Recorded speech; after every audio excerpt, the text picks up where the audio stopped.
Madam आप मेरठ गए थे शांति कश्यप के मुद्दा को लेकर, क्या कुछ वहाँ बातचीत हुआ?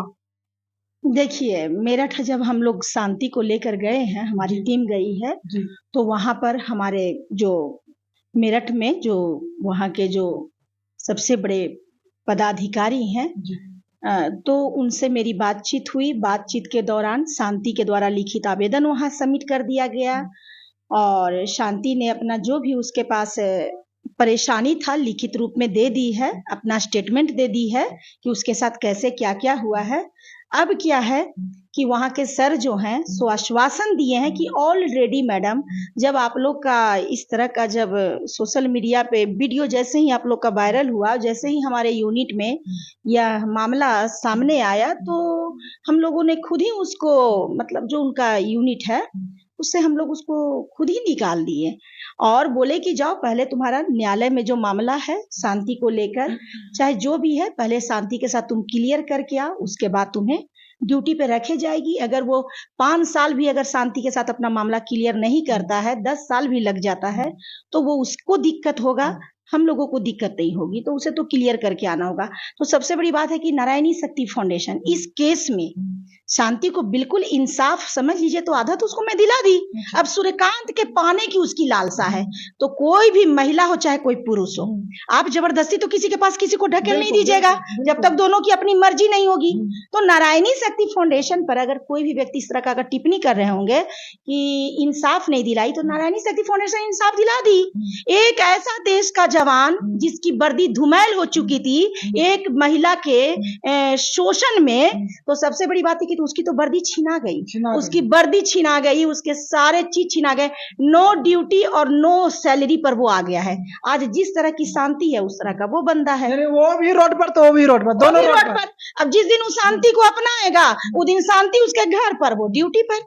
तो और क्या चाहिए? हमारा कोई सूर्यकांत से पर्सनली दुश्मनी है क्या जो हम बोलेंगे कि अब सदा के लिए उसका नौकरी ही आप छीन लीजिए? शांति को इंसाफ मिलना चाहिए। हमारे पास जो बहू बेटी आई, हमारे पास जो भी महिला उत्पीड़न लेकर अपनी आई, भैया उसको सही इंसाफ होनी चाहिए। क्या है कि अगर वो सही है तो सूर्यकांत शांति के जांच में बिल्कुल ये साबित हो गया कि शांति का लगाया हुआ सारा आरोप सही है, तो सही है तो उसको ये हो गया। अब न्यायालय में न्यायाधीश भी उसका पूरा उसका मामला चल रहा है, वहां से भी क्लियर होगा, उसके बाद फिर देखा जाएगा। मैडम कुछ लोगों का कहना है कि शांति कैसे बिहार छोड़कर भाग गई, गायब कहाँ हो गई? शांति कहीं नहीं गई है। जब मैं मेरठ गई थी तो शांति काफी अपसेट थी, काफी परेशान थी, तो मैंने बोला, उसकी बहन का मेरे पास कॉल आ गया था, तो मैंने फिर उसके बहन से बातचीत करके बोला कि आप कुछ दिन शांति को आप अपने पास रख लीजिए, इसका मन लग जाएगा, क्योंकि दुख सुख की साथी होती है बहन।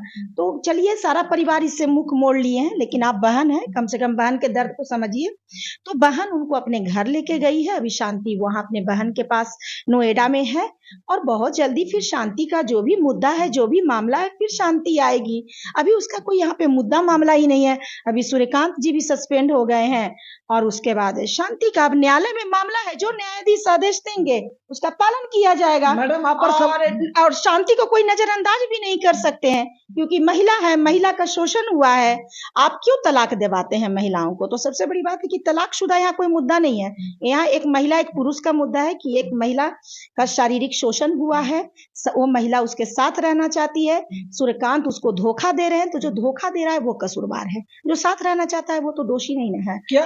और आप लोग दूध पीते बच्चे नहीं थे। अगर दोनों टिप्पणी करते हैं कि मेरे साथ छल हुआ, मेरे साथ, तो भैया पहले छल को तो क्लियर कर लेता, तब ना नजदीक जाता। तो दोनों के दोनों ही एक दूसरे के साथ अपनी मर्जी से गए हैं, इसीलिए जो गलत कर रहा है, जो धोखा दे रहा है, उस पर तो परेशान। क्या मैडम अब दोनों एक साथ हो पाएंगे या नहीं हो पाएंगे? देखिए, मैं अभी क्या बोली मेरे भाई, किसी भी महिला पुरुष को एक पास करना वो संस्था का काउंसलिंग होता है। मेरे पास सूर्यकांत आया ही नहीं, तो मैं एक पास करूं कैसे? क्योंकि दूसरे संगठन इसमें इंटरफेयर कर दी। अब दूसरे संगठन को मैं कई बार कॉल की हूँ, मैं आपको बताती हूँ कि मैं कई बार उनको कॉल की हूँ कि मैम सूर्यकांत को आप बुलाइए और एक हम लोग होटल लेते हैं, उसमें शांति को बुलाते हैं और दोनों को आमने सामने करके एक बार काउंसलिंग करते हैं। हो सकता है कि ये दोनों आपस में ही कोई ना कोई रास्ता निकाल ले, लेकिन वो जो संगठन की जो सीनियर हैं, नाम मैं नहीं लूंगी, आप लोग तो जान ही रहे हैं उनका नाम, तो वो जो है कोई भी रिप्लाई नहीं दे रहे हैं। और एक अभी 3-4 दिन पहले भी मेरी उनसे बात हुई थी। मैं ही गिर-गिर के उनको फ़ोन करती हूँ। मैं बता देती हूँ कि ये पहल भी मेरी है। मैं चाहती हूँ कि एक बार सूर्यकांत और शांति आमने-सामने हो जाए, ताकि ये दोनों का ज़िंदगी बच सके। कोई ना कोई रास्ता, कोई ना कोई विकल्प निकल जाए। लेकिन वो मैडम एक बार जब मैंने कॉल किया तो वो बोली कि ठीक है 15 से 16 तक का इसी मंथ का डेट रख लीजिए। उन्होंने बताया कि उनका फैमिली थोड़ा परेशानी है, तबीयत खराब है। फिर मैंने बोला कि मैम पहले आप सूर्यकांत से बात कर लीजिए, सूर्यकांत जब डेट देंगे तब ना शांति को मैं नोएडा से बुलाऊंगी। तो उसके बाद वो बोले कि ठीक है मैं बात करके बुलाऊंगी। अभी 2-3 दिन पहले की मेरी बात हुई है। उसके बाद जब मैं उनको फिर बोली हूँ, फिर मैंने कहा आज मैंने कॉल किया है, तो उन्होंने मेरे फोन को रिप्लाई नहीं दिया। तो सबसे बड़ी बात है कि वो कहीं ना कहीं सूर्यकांत को शांति के सामने नहीं लाना चाहते हैं। पता ना उन लोग का क्या कहानी चल रहा है, किस तरह से सूर्यकांत के वो लोग सुरक्षित करेंगे नहीं करेंगे। शांति पता नहीं ये लोग आमने सामने क्यों नहीं होने दे रहे हैं। उसका कारण होगा ना मैडम। हाँ, शांति और सूर्यकांत को आमने सामने नहीं किया जा रहा है। ये ये बहुत बड़ा दुर्भाग्य है कि वो संगठन थे, वो संस्था थे, उनको चाहिए था कि दोनों को आमने सामने किया जाए। पहले तो ये केस आवेदन मेरे पास आया था। एक संगठन में जब केस चला जाए, अगर वहां से मामला सॉल्व नहीं हो रहा है, तब दूसरा संगठन ले सकता है। लेकिन अगर एक पक्ष एक संगठन में चला गया तो दूसरा संगठन को तो दूसरे पक्ष का केस लेना भी नहीं चाहिए, क्योंकि तुरंत उस संगठन से कॉल करना चाहिए कि क्या ये आवेदन आपके पास गया है, तो ये आया है, क्या बात है। हम उनको कॉपरेट करेंगे। अगर आपको उसको अपनी संपत्ति है, उसको लग रहा है कि हमारे साथ सपोर्ट नहीं, तो आप आइए, उसको लेकर आइए हमारे पास, और नहीं तो उसको भेजिए। आप हमसे बोलिए मैडम थोड़ा इसके भी बातों को सुन लीजिएगा, इसके साथ भी कुछ ना कुछ उचित कीजिएगा, तो आप सपोर्ट कर सकते हैं। आप आवेदन कैसे लेंगे? तो सबसे बड़ी बात है कि इस केस में तो सबसे ज्यादा डिस्टर्बेंस हुआ है दूसरे संस्था के बाद में इंटरफेयर करने के। मैडम जो संस्था केस लिया है सूर्यकांत जी का, मैं विश्वास दिलाती हूँ हमारी संगठन कोई ना कोई रास्ता निकाल देती है। और आज न सूर्यकांत का नौकरी जाता, आज न शांति इस तरह भी परेशान रहती। आज मान के चलिए तो एक तरफ सूर्यकांत परेशान है, एक तरफ शांति परेशान है। न सूर्यकांत को इंसाफ मिल पाया और न शांति को तो मैं दिलाती, कम से कम मैं उसकी वर्दी छीना, है ना, इतना तो मैं करवा दी। संस्था इससे ज्यादा और क्या करेगी भैया? कुछ तो सुकून मिला होगा, है ना। तो मैं इतना कर दी जितना मेरा अधिकार क्षेत्र में था। मैडम एक सवाल रहेगा, जिस तरह के आप बोले कि जो संस्था सूर्यकांत के लिए थे, केस लिए थे, वो उस तरह के जो संस्था में जो लिए जो केस वहाँ पे किया गया, जहाँ पे गया था, वहाँ के कुछ ऐसे मीडिया वाले कुछ यूट्यूबर हैं जो काफी टिप्पणी अभी भी कर रहे हैं इनको पर। देखिए अब मैं उन लोगों का वीडियो नहीं देखती हूँ। अब मुझे लगता है ना कि एगो नहीं आप सुने हैं, मतलब क्या उसको बोलते हैं एकदम, पता ना वो लोग को अपने आप में शर्म आता है कि नहीं आता है। हमको ये लगता है एक ही चीज को बेचे ना गंदा लगता है। मतलब बता दीजिए, वो लोग को खुद में शर्म नहीं आ रहा होगा तब ना अभी तक टिप्पणी कर।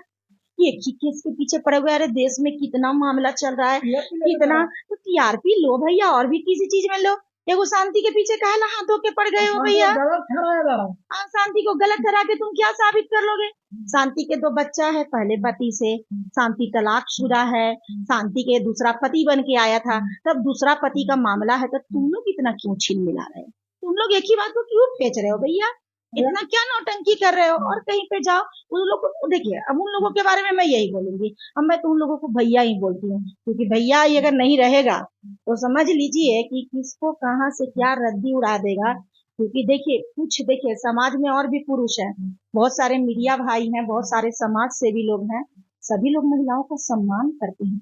लेकिन कुछ ऐसे लोग आ गए हैं जिनका उद्देश्य है महिलाओं को बर्बाद करना, महिलाओं को जलील करना, उनको सिर्फ मौके की तलाश है। तो जो पर्सनल अपना हुन्नस, क्या उसको बोलते हैं, हुन्नस क्या बोलते हैं उसको, पर्सनल हुन्नस निकालना, तो जो पर्सनल हुन्नस निकालने के लिए ही आए हुए हैं कि अच्छा कोई महिला का मामला है, अब तो महिला नाम पर बर्बाद कर देंगे, तो भैया वो आदमी ऐसे ही करेगा, उसके पीछे पागल होंगे तो हम अपना काम कैसे करेंगे? ये एक चीज और यहाँ पे पूछेंगे, जो शांति कैसे अपने वीडियो में रो कर बोल रही थी कि टकलू हमको पीछे पड़ गया है एगो टोपी वाला, ये दोनों पर क्या कुछ कहिएगा? देखिए पहले तो शांति को ऐसा शब्द नहीं बोलना चाहिए। देखिए मैं एक बात हमेशा कहती हूँ कि कहता है ना, कर भला हो भला, कर बुरा हो बुरा। और कहता है कि कभी दूसरे की टिप्पणी ऐसी अभद्र शब्दों से नहीं करनी चाहिए। शांति भी अगर आपका वीडियो देखेगी तो मैं कहती हूँ बाबू, जो भी हमारी छोटी बहन हो, मैं तुमसे यही बोलना चाहती हूँ कि अभद्र शब्दों का संबोधन किसी के लिए भी ना करो, क्योंकि देखो किसी को भी कष्ट होता है। और वो जो वीडियो इसको लेके एक ही बात को भेज रहे हैं, उस बात पे आपने कचरा कचरा दिन भर गया, बहुत खराब लगता है। जैसे अभी ये बच्ची को लेके ये लोग कर रहे हैं 4-5 गो टीम बनाकर, 3 गो महिला है, ये गो पुरुष है, सब पता नहीं सब क्या है भैया। मैं तो प्रणाम करती हूँ आप जैसे चेहरों को, दुश्मन को भी आप लोग जैसे लोगों से मुलाकात में, आप लोग देश के वो गंदगी है कि पता ना नारायणी शक्ति फाउंडेशन कैसे साफ कर पाएगी। क्योंकि देखिए कहा जाता है ना, इंसान को सुधारा जा सकता है, हैवान को नहीं। इंसान के लिए इशारा काफी है और हैवान के लिए तो कुछ भी काफी है, समझ गए ना। तो हमारे देश की बहू बेटियां प्रतिष्ठा होती हैं, और जो अपने ही देश के बहू बेटियों को जलील करके जो मजा लेते हैं, उन दुष्ट लोगों के लिए मैं कौन सा टिप्पणी कर सकती हूँ। तो दोस्तों आपने देख रहा होगा कि शांति कैसर और सूर्यकांत के मैटर काफी चला था, काफी खूब चर्चा हुआ था आर्मी वाला, जिसमें सरिता मैडम ने बोले साफ साफ कि सूर्यकांत को जॉब से हटा दिया गया, उनका वर्दी छीन लिया गया। और मैडम मेरठ भी गई थी, वहां मिलने गई थी, वहां के जो बड़े अधिकारी सीनियर अधिकारी लोग हैं वहां पे उनसे बात हुई, और बात में ये भी वहां पर कुछ एप्लीकेशन भी डाला गया, उसमें आवेदन भी डाला गया, और बहुत कुछ बात हुआ है जो कि हर चीज सोशल मीडिया पर नहीं रखा जा सकता। लेकिन ये जरूर हम बताएंगे कि सूर्यकांत का वर्दी को छीन लिया गया है फिलहाल, और ये भी बताया गया कि जब तक इस मैटर को शांत न होया जाए, जब तक सुलझ न जहाँ क्लियर न हो जाए, तब तक उनको वर्दी न सैलरी मिलेगा। वहाँ से आश्वासन मुझे दिया गया है और शांति को भी दिया गया है, और शांति के साथ नाइंसाफी नहीं की जाएगी, नहीं की जाएगी। बाकी आप देख रहे होंगे कि नालंदा A to Z खबर को, तो अगर वीडियो अगर अच्छा लगता है तो आप लोग चैनल को सब्सक्राइब करें और छोटा भाई को जरूर प्यार दें। थैंक यू, धन्यवाद।